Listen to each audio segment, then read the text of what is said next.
Hi everyone, and welcome back to another Hoya cross-edge tips video.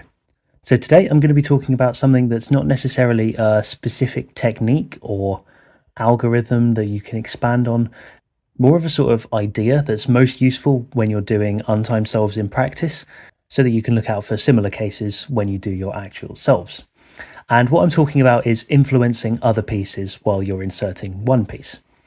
I think this is one of the most important techniques for Hoya, especially at the beginning of your cross edges when lots of pieces are still unsolved, and it was also more important the bigger the cube. I'm just going to demonstrate on a 5x5 today because I'm not going to actually give that many examples, but most of the cases that I will show you can be applied to any big cube, and I'm sure there are many more that I don't mention that you'll be able to find yourself when you have a play around with it in your untimed solves. So this idea mainly comes into play when you're solving wings. Because the difference between a good wing and a bad wing is quite a lot of moves, especially if you solve them in a not very efficient way. So good wings like this, which are misoriented, can be inserted in 3 or 4 moves, whereas bad wings like this, which are oriented, normally take 7 to 8 moves to insert. So generally speaking, it's always a nice idea if you can get as many misoriented wings like this as possible, because that will cut down your move count quite a lot. So a very basic case I'll show you is this case, where we've got one wing that's misoriented here and needs to go in the left, and then the other wing that needs to go in the right is oriented over here. And when we insert this one normally, watch what happens to this wing. So I'm just going to do a normal U prime, L wide prime, U, L wide. And now as you can see, that second wing that was oriented is now misoriented over here. And so now we can insert it in just 4 moves like that. Had we done this one first, we would have spent 7 moves just to insert that, and we've still got one piece left. Whereas before we inserted both pieces in a total of just 8 moves.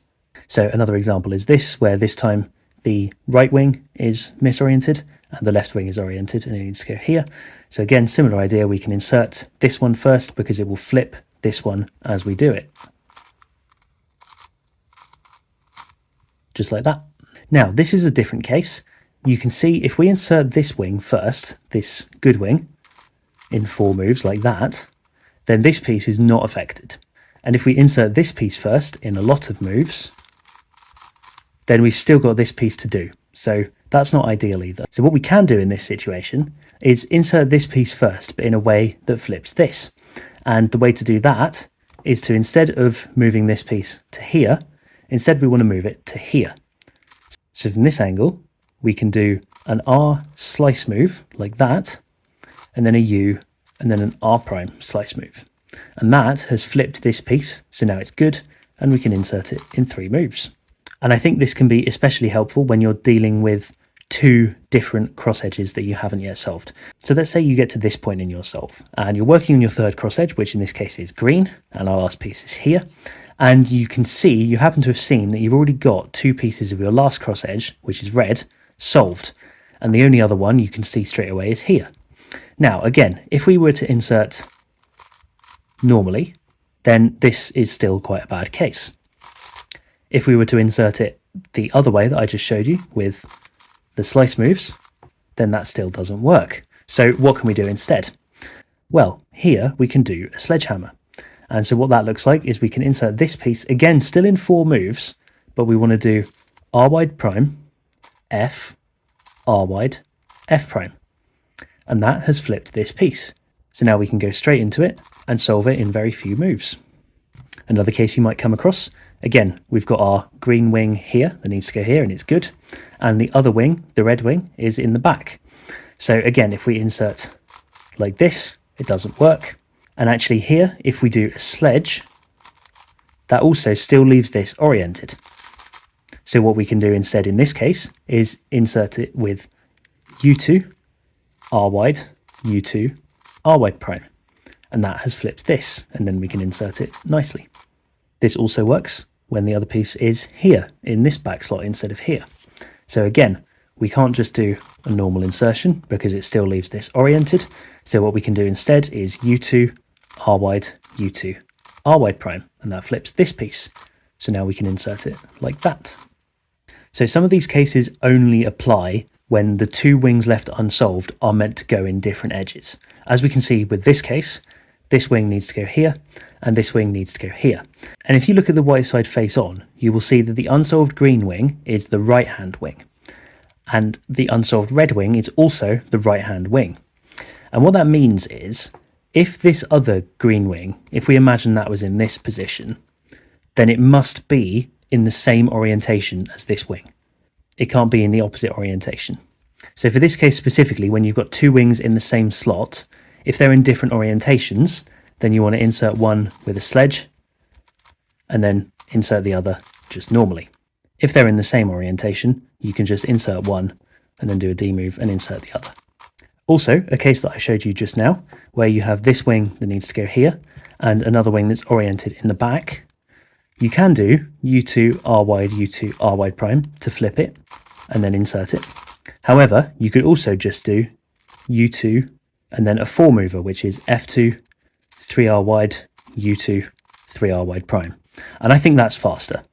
However, if you notice that this wing is actually a part of a different edge to this wing, as you can see, this needs to go down here, then you can't do that 4 mover. So in this case, it's definitely worth inserting this with the U2 so that we flip this and make it nicer to insert.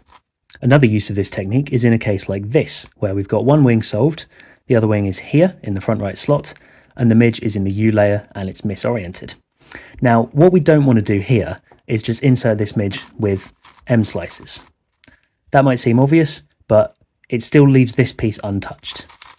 So what we can do instead is if we insert this midge with 3R wide moves. So that would look like U, 3R wide, U prime, 3R wide prime. Because that brings this wing that was down here up into the U layer. And it's really nice now. It's also a 4 mover to insert. So those are a few examples of all fairly basic cases. And it is harder to show definitive solutions or cases when multiple edges are unsolved, and especially on 6x6 and 7x7 when there are so many pieces that you need to solve. This is mainly more of an intuitive technique, so the best thing to do is to try out the more basic insertions on a solved cube and see how the rest of the pieces are affected. So a great approach to this could be doing the inverse of a simple case on a solved cube. So what I mean by that is, imagine the normal insertion, which goes U, R wide, U prime, R wide prime. Let's invert that and do R wide, U, R wide prime, U prime. So now, when we go to solve, if we imagine we're just looking to solve this piece, we can do U, R wide, U prime, R wide prime. Now, instead of looking at this piece, what I want you to do is pay attention to some of the other pieces, especially the wings that are currently unsolved. So we can see that this big block here overall doesn't get affected by inserting this piece. This wing, we can notice, will come up to here. This wing will come down to here. This wing will come across to here. And this big block here will go around to here. So the other important thing to notice is the orientations. As we can see, every piece on this left side of the cube stays in the same orientation as it currently is. However, this piece, which is misoriented, is going to become oriented, i.e. the yellow will be facing the top. And the same with this one. So when we go to insert those pieces, we can see they're now oriented. So if in a solve you get to this position and you notice that there's an oriented piece here or maybe here, then that's really nice. You know that when you go to insert it, it'll change the orientation and then it will become nicer. So the other way we can use that knowledge now is to notice that if in one of those places that we know a wing gets flipped, we can actually avoid flipping it. So in this case, we're looking to insert this piece to here, like normal. However, if we do that normally, then this piece is going to change from a good orientation to a bad orientation. As you can see, it now becomes oriented, which we don't want. And in this case, doing a sledge doesn't really help either, because this is quite an awkward case. So one thing we could do is insert it with U2 R wide, U2 R wide prime, because that puts this piece here, and this is now a 3 mover, which is quite nice.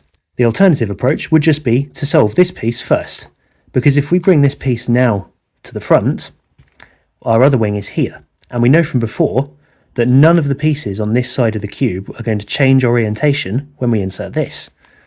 So instead we go over to red, insert that, and now we're ready to insert this straight away. So another trigger that we can look at is this one, where we insert these two pieces together. Now the wing pieces are all going to be treated exactly the same, because this is basically the same case as we had before. But the difference now is in the midge pieces. Whereas before we can look around and see that all of the midges, including this one, are going to stay in the same orientation when we do our insertion. For this case, this one is obviously going to be flipped, and then we can see this one is as well, and so is this one. So that could influence your decision making. So a great example of how we can use this would be in something like this. Here we can see we've got two pieces here that are solved and we want to insert them down here. And then we've got another two pieces in the back. And these block cases are generally quite nice. So if we can, I think we want to preserve this. Now, if we just insert this with the normal trigger like that, then these stay oriented, and that's not ideal. So can we do something different? Well, if we go back to here, this position, we can remember that from when we looked at on the solved cube, these two pieces here are going to be flipped. Now, these two pieces in the back are oriented, so if we can flip them, that would be really nice. So we could just put these here by doing something like that.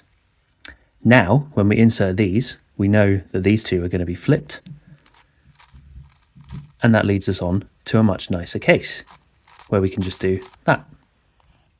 So this is very much a case-by-case technique, in that when you see something come up that you think, oh, I'm not sure how to solve this, then just have a look, have a play around, maybe get another cube and do the insertion that you would normally do backwards, and see if there are any pieces that you can affect in a different way. And in your untimed solves, which by the way is the best practice technique you can do for this, then look out for random cases like this and watch how other pieces are affected by your normal insertions and see if you can use that to your advantage. So now, as a general rule, if you get down to, let's say, two pieces left unsolved, like we've got this one, and one of them's good and one of them's bad, then I would say try inserting the good piece first. If the other piece is still bad after you do your first solution, like that, then undo it and try inserting a different way to see if you can make it good, like that.